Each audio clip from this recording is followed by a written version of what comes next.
¿Cómo afectará el cambio de gobierno en Francia a la crisis económica europea? ¿Por qué se promueven más las cesáreas que los partos naturales en México? Quédense con nosotros.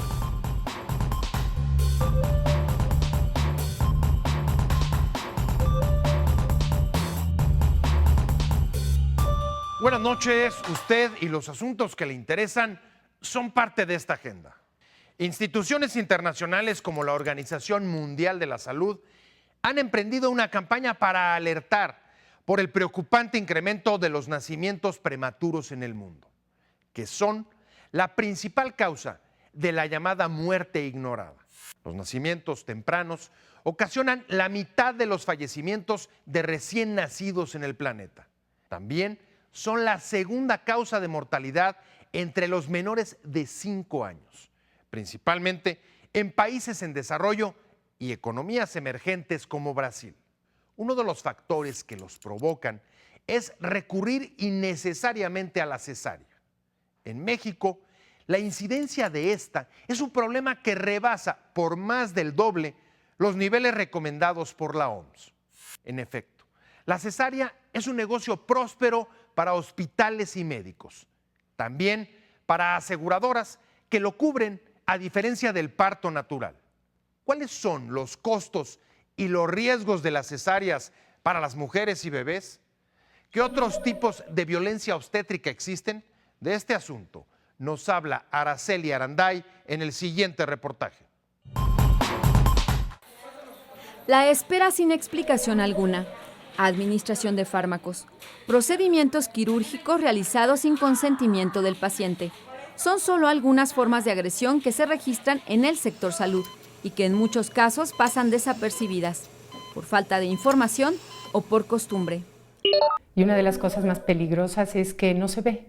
La gente como que muchas veces dice, ay, pero empezando por el personal del hospital, que es el que le ejerce, médicos, enfermeras, parteras, cualquier tipo de personal, ¿no? ¿Por qué? Porque estamos acostumbrados a no respetar las necesidades de la mamá y del bebé. Una de las caras más comunes de la violencia obstétrica es la intervención quirúrgica del embarazo sin causa justificable. Más allá de las complicaciones que por su naturaleza pueden presentarse durante el parto, el número de cesáreas que se practican es un triste indicador de este tipo de abusos en el país. 8 de cada 10 niños nacen vía cesárea. En los años 80, la Organización Mundial de la Salud propuso un estándar de nacimientos por vía abdominal, a la cual se acató nuestro país a través de una norma mexicana que a la letra establece: toda unidad médica con atención obstétrica debe contar con lineamientos para la indicación de cesárea, cuyo índice idealmente se recomienda de 15% en los hospitales de segundo nivel y del 20% en los del tercer nivel en relación con el total de nacimientos, por lo que las unidades de atención médica deben aproximarse a estos valores. Esta norma es de observancia obligatoria en todas las unidades de salud del sector público, social y privado. En septiembre del 2010, la Secretaría de Salud reportó que en hospitales privados esta cifra alcanza entre 70 y 80%. Y a mí me parece que esto es un fenómeno que finalmente es un reflejo de la situación que tienen las mujeres todavía, o que tenemos hoy las mujeres en el país, de desventaja en muchos sentidos, y tenemos en el país una verdadera epidemia de cesáreas innecesarias a todos los niveles, tanto en los servicios públicos como de manera mucho más escandalosa en los servicios privados. En algunos hospitales del sector público, la política es informar a la paciente sobre los procedimientos. Siempre se les informa a los familiares, tenemos una hoja quirúrgica, la cual tiene que ser llenada por la paciente, y una nota de consentimiento informado, las cuales todas las pacientes al entrar a un procedimiento quirúrgico tienen que firmar esas hojas. Y la cesárea es una operación maravillosa y cada vez la hacen mejor y tenemos mejores cirujanos y mejores anestesiólogos y mejores medicamentos, pero solo cuando es necesario para salvar a la madre o al bebé. No cuando quiero que sea más rápido, porque el doctor va a salir y mejor saca todas sus gorditas antes, o porque ya pasó mucho tiempo, o porque, claro, si estoy en un hospital público y tengo 20 embarazadas y estoy yo solo o yo sola, pues no puedo con todas. La falta de personal es un factor que puede incrementar la violencia obstétrica. Por ejemplo, en los hospitales del gobierno capitalino se registra un déficit del 44% de médicos relacionados con servicios de salud a la mujer y con la atención materno-infantil. La atención del parto se ha deshumanizado totalmente. Las mujeres llegan, son no solamente bien tratadas, informadas, tratadas, digamos, de manera calurosa, están en un momento difícil, con temor. El momento del parto siempre es un momento en el que existe temor y se les grita, se les dicen cosas terribles como ¿a poco así gritabas cuando te lo hicieron? O sea, yo tengo experiencia personal de este tipo de trato a las mujeres. Al maltrato se suman los riesgos que se derivan de las complicaciones posoperatorias como las hemorragias, primera causa de mortalidad materna. La vulnerabilidad recae en mujeres menores de 20 años de escasos recursos. Se está concentrando cada vez más en estos dos extremos, justamente mujeres urbano-marginales y mujeres que viven en zonas rurales muy alejadas y con dificultades de acceso al sistema de salud. A pesar de que los artículos 1 y 4 de la Constitución garantizan el respeto a los derechos humanos, entre ellos el acceso a la salud, no hay cifras certeras de denuncias o de penalizaciones por violencia o maltrato obstétrico. Bueno, en materia legislativa en realidad no estamos mal. Creo que es una cuestión más bien que tiene que ver con prácticas. En materia legislativa, a nivel del sector salud, hay normas que están muy avanzadas en términos de cómo debe de ser la atención y sin embargo, pues no se respetan estas normas y muchas veces por deficiencias en los servicios de salud, por sobrecarga o por sobreocupación en los servicios, la atención realmente es completamente despersonalizada. La Secretaría de Salud ha realizado diversas campañas para mejorar el trato en los hospitales y además anunció que en este año realizará una estrategia para reducir las muertes maternas hasta en un 14%.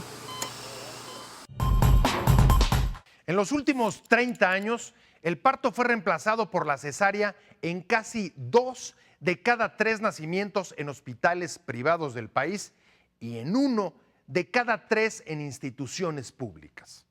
Los hospitales explican que su práctica se debe a la mayor demanda de las mujeres de todos los niveles socioeconómicos. Sin embargo, vale la pena recordar que un médico ocupa 5 veces menos tiempo en una cesárea que en un parto y que la factura es entre 35 y 50% mayor. Pero sobre todo, preocupa su impacto en el nacimiento prematuro, dado que este último propicia el desarrollo de enfermedades cardiovasculares y también de la diabetes. Esta problemática y la carga adicional de costos para el sistema de salud llegaron ya a la Cámara de Diputados, donde se estudia una iniciativa para regular y limitar el uso de las cesáreas para los nacimientos. Si prospera, esta práctica quedará sujeta a que haya una causa médica que la justifique y no solo a la voluntad de los médicos y hospitales.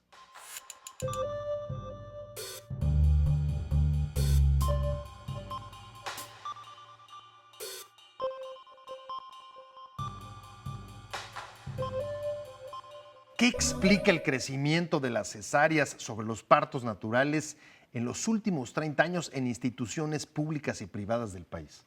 Antes de contestar, me parece que es importante resaltar que la cesárea es un procedimiento quirúrgico que cuando está bien indicado resuelve problemas de salud tanto de la madre como del bebé. Sin embargo, de la que estamos hablando es de la cesárea no indicada, también llamada cesárea innecesaria. En ese sentido participan diferentes factores, desde el estímulo económico, dado que la cesárea se cobra en una forma mayor que el parto natural, pero también participan estímulos como, por ejemplo, en el caso de los hospitales escuela, se alienta a la realización de cesárea para los futuros ginecobstetras en términos de que vayan desarrollando habilidades y destrezas quirúrgicas, no obstante la indicación no sea la correcta. También el papel de las aseguradoras. Sin duda participa en términos de alentar el pago de la cesárea, pero no del parto natural. ¿Miedo a la demanda de parte de los médicos? Es el escenario de la medicina defensiva que hemos venido construyendo paralelamente al incremento de las cesáreas. El médico tiene miedo que aún a pesar de haber realizado un procedimiento quirúrgico en forma cuidadosa, si el resultado obstétrico y perinatal no es necesariamente el esperado, sea susceptible, sea vulnerable para una queja o una demanda. Estamos muy por arriba, digamos, de la media recomendada por las organizaciones internacionales de salud. ¿Qué vamos a hacer frente a este problema para reducirlo? La Secretaría de Salud y organismos internacionales y organizaciones de la sociedad civil vienen participando activamente en la limitación y en la reducción de este problema de salud pública. Desde la Secretaría de Salud se vienen realizando esfuerzos en términos normativos a través de normas oficiales mexicanas, a través de lineamientos técnicos para la correcta realización de la cesárea, guías de práctica clínica que finalmente incidan en el escenario clínico para que el obstetra, el médico, tenga muchos más elementos para no realizar una cesárea versus un parto normal. ¿Pasa eso también por legislar? Hay estados que ya tienen en sus códigos la prohibición y sobre todo la figura de la violencia obstétrica. En la Cámara de Diputados también se está analizando regular las cesáreas. ¿Es imprescindible ir por el camino legal? La violencia obstétrica es un término complejo. Es un término que incluye diferentes elementos. Sin embargo, la mayor parte de ellos cruzan en términos de no realizar procedimientos que la evidencia científica demuestre que colocan en riesgo a la madre o al bebé o que simplemente no representan ningún beneficio y sí hacer los que está demostrado que sí representan beneficios. También una de las políticas internacionales que está impulsándose con un gran énfasis es el de que las mujeres sean atendidas por personal calificado, pero también por personal sensible a ellas. Y en este sentido se está impulsando también en nuestro país que los partos normales, los embarazos normales puedan y deban de ser atendidos por parteras profesionales y por enfermeras obstetras. Oye, finalmente, en el mundo de preocupación por el incremento de los nacimientos prematuros y una de las causas de ellos es el uso de cesáreas innecesarias. ¿Qué estamos haciendo en el país sobre este problema? Insisto, se está normando, se están realizando esfuerzos desde esta perspectiva.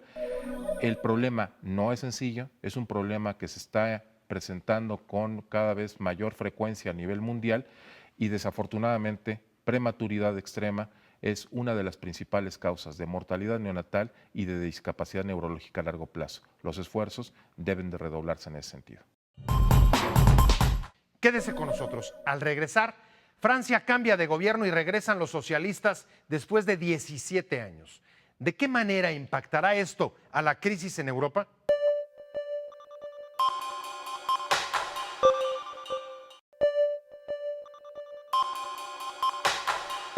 Francia gira a la izquierda en un momento agudo de la crisis europea y despierta la ilusión de un cambio de ruta en las políticas de ajuste para volver a crecer en la zona euro. El regreso de los socialistas tras 17 años de gobierno conservador es un mensaje del electorado contra la severa austeridad por las crisis de las deudas. Aunque el lado oscuro del descontento es el avance también del extremismo nacionalista y de fuerzas filonazis, como en el caso de Grecia. La parálisis y el desempleo causan depresión en Europa y amenazan con causar otra recesión global. François Hollande, el presidente electo, por ello quiere revisar el pacto fiscal que su país y Alemania exigen para rescatar a los socios con problemas de insolvencia como Grecia o Portugal. Ha sido claro en que la austeridad no puede ser un destino y que Europa necesita crecimiento y empleo para poder cubrir sus deudas. También busca reformas fiscales para enfrentar la crisis y obligar a que paguen los que más tienen y que además se aprueben impuestos a las transacciones financieras. ¿Qué tan decisivo será el resultado de la elección francesa para que Europa tome otro camino? De esto nos habla Kathleen Both, en el siguiente reportaje. El regreso de la izquierda al poder en Francia después de 17 años genera incertidumbre en el país galo y en toda Europa. Ningún candidato socialista había llegado al Palacio del Elíseo desde que Jacques Chirac venció a François Mitterrand en los comicios de 1995. El pasado 6 de mayo, en la segunda vuelta de las elecciones presidenciales, François Hollande obtuvo casi el 52% de los votos, derrotando así a su oponente, el mandatario Nicolas Sarkozy. J'ai entendu votre volonté de changement. J'ai entendu votre force, votre espérance, et je veux vous exprimer toute ma gratitude. Su victoria impactó en todo el mundo, en particular en Europa, pues Sarkozy y la alemana Angela Merkel habían señalado cómo debe conducirse la región para salir de la crisis. François Hollande will have a lot of diplomatic contacts. He had some exchanges on the phone with his counterparts, with Angela Merkel, with David Cameron, with Barack Obama. He received congratulations from all over the world. Hollande gobernará un país que enfrenta una de las peores crisis en su historia. En el segundo trimestre de 2011, el desempleo alcanzó 9.4% de la población activa. 2.7 millones de personas carecen de una plaza en la segunda economía europea. En este contexto, el futuro presidente prometió impulsar el crecimiento, pero rechazando el pacto fiscal que limita el déficit gubernamental, aprobado el 2 de marzo pasado por 25 de los 27 Estados miembros de la Unión Europea. Notre Europe peut être le levier et la solution, sauf si elle se condamne à l'austérité, ce que le candidat sortant a choisi comme orientation avec la chancelière d'Allemagne. Le sérieux budgétaire, oui. L'austérité à vie, non. Donc je renégocierai le traité, Madame Merkel le sait. A menos de 24 horas de su victoria, la respuesta llegó tajante desde Berlín. Und ich auch ganz persönlich, dass der Fiskalpakt nicht zur Disposition steht. Er ist verhandelt, er ist von 25 Ländern unterzeichnet, er ist von Griechenland und Portugal ratifiziert. In Irland wird ein Referendum für den 31. Mai vorbereitet. El propio Hollande sabe que tendrá que reducir el gasto público antes de pedir a Alemania concesiones. Il faut, de ce point de vue-là, que la France fasse un effort pour réduire ses dépenses publiques. Et si elle le fait, notamment en réduisant les dépenses de fonctionnement qui ont augmenté de 10 milliards d'euros par an depuis 10 ans, si on fait ça, donc c'est pas très difficile, c'est faisable. Alors à ce moment-là, l'Allemagne sera prête à mettre de l'eau dans son vin et donc à faciliter une réforme des traités européens vers plus de croissance. Sin embargo, el margen de maniobra del nuevo mandatario francés en la Unión Europea es limitado.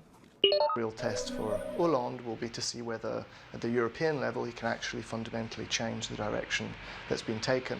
And that will be quite a big challenge, and judging from the ability of previous leaders to achieve something like that, it'll be very tough. Elections seem to have a minimal impact on the direction that European Union policies take. Las posibles divergencias entre Hollande y Merkel en torno a la cuestión económica y fiscal podrían traducirse en un desgaste del diálogo político en la Unión Europea. Un distanciamiento, un enfriamiento de unas relaciones bilaterales Francia-Alemania le daría la razón a otros países euroescépticos, Hungría, Gran Bretaña, entre otros, ¿no?, que han cuestionado. Entonces la Unión Europea sí habría un regreso muy no conveniente. Durante su mandato, Sarkozy fue uno de los principales aliados de Merkel para regular la crisis y sentar nuevas bases para la integración económica europea. Nous voulons dire notre volonté absolue de défendre l'euro, d'assumer les responsabilités particulières en Europe qui sont celles de l'Allemagne et de la France, et d'avoir sur tous ces sujets une identité de vue. And forward-looking action by France and Germany has always been, and I believe will continue to be, a necessary, if not sufficient, condition for the progress of European integration. La impopularidad de las medidas de ajuste generó una ola de protestas y la caída de varios gobiernos en toda Europa.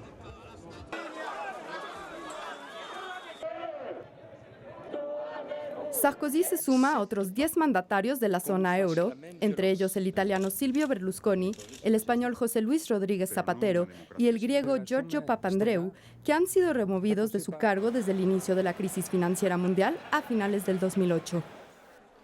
Los próximos 10 y 17 de junio se llevarán a cabo las elecciones legislativas en Francia.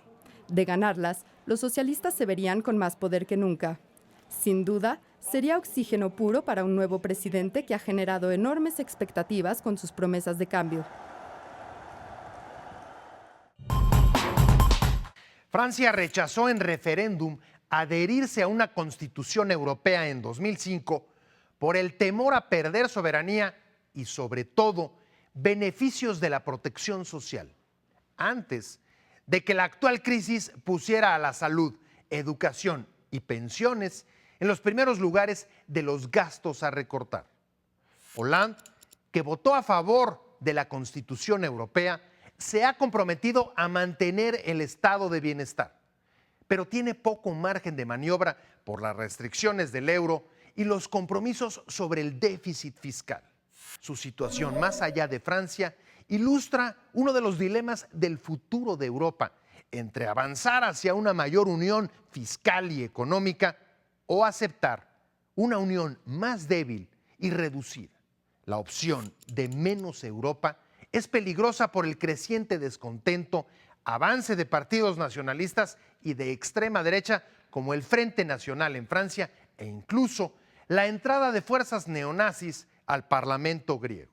En una primera reacción, la Unión Europea citó ya a una reunión para discutir políticas de crecimiento como ha ofrecido Hollande, aunque Alemania se niega por completo a renegociar el llamado modelo de austeridad expansiva.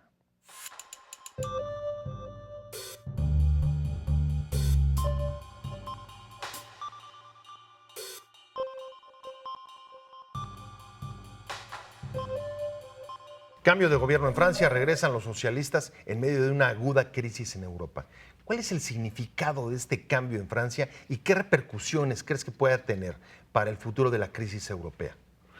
Un gran cambio en Francia, pero por supuesto con el deseo de hacer un cambio en Europa. Entonces, el 15 de mayo hay cambio de gobierno y ya el 16 François Hollande va a visitar a la señora Merkel para discutir de un nuevo plan, de ver cómo renegociar el plan actual, que es un plan más que todo de rigor, cuando François Hollande lo que quiere es un plan de crecimiento, ¿no? Entonces, crear más que todo empleo, ver cómo reducir los problemas de desbalance del comercio exterior y entonces tener una política muy dinámica de crecimiento y para apoyar a la juventud. Francia y Alemania, digamos que han sido el binomio que ha impuesto en Europa las políticas de ajuste, el pacto fiscal. ¿Cómo ahora crees que pueda convencer el nuevo presidente francés a la presidenta alemana de renegociar o cambiar esa política? Bueno, por ejemplo, hay un gran problema que tiene Francia vis-à-vis de Alemania, que es el comercio exterior. Alemania tiene un superávit de 90.000 millones de euros y Francia tiene una balanza negativa de más de 70.000 millones. Eso no es posible seguir en esta forma y si se hace una alianza que, bueno, se llamaba de Mercosi, ¿no? Merkel-Sarkozy, que eso es terrible si se hace un pacto que no se trata de resolver realmente los desbalances entre los dos países. Y yo creo que es uno de los puntos que se va a tener que renegociar y de ver cómo cambiar esta situación. Ahora, el nuevo presidente francés habla reiteradamente de que hay que cambiar la estrategia y volver a crecer. Pero ¿cómo volver a crecer en medio de una crisis de deudas tan fuerte como las que padecen Grecia, España, Irlanda, Portugal? ¿De dónde va a salir el dinero para volver a crecer? Bueno, haciendo una reforma fiscal.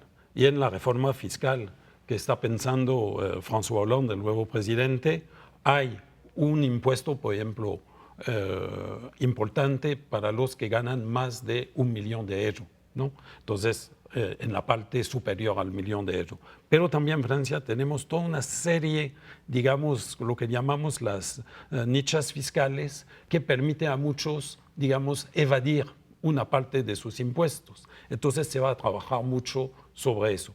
Y por supuesto, si se logra el crecimiento, eso conlleva más consumo, y quien dice más consumo dice más recetas fiscales. Hasta ahora la salida o la receta para salir de la crisis en Europa era avanzar hacia una mayor unidad, digamos, económica y fiscal que aseguraba el pacto fiscal firmado por los socios.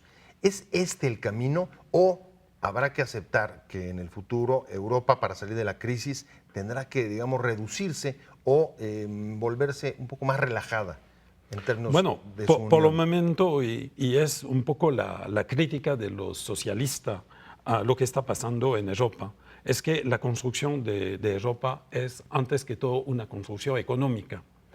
Pero en realidad hay otros aspectos que es muy importante, por ejemplo, toda la parte social. Francia está adelante de muchos países en toda la parte social. Lo que queremos es que haya también esta parte social para construir una Europa que sea económicamente viable, pero socialmente también viable.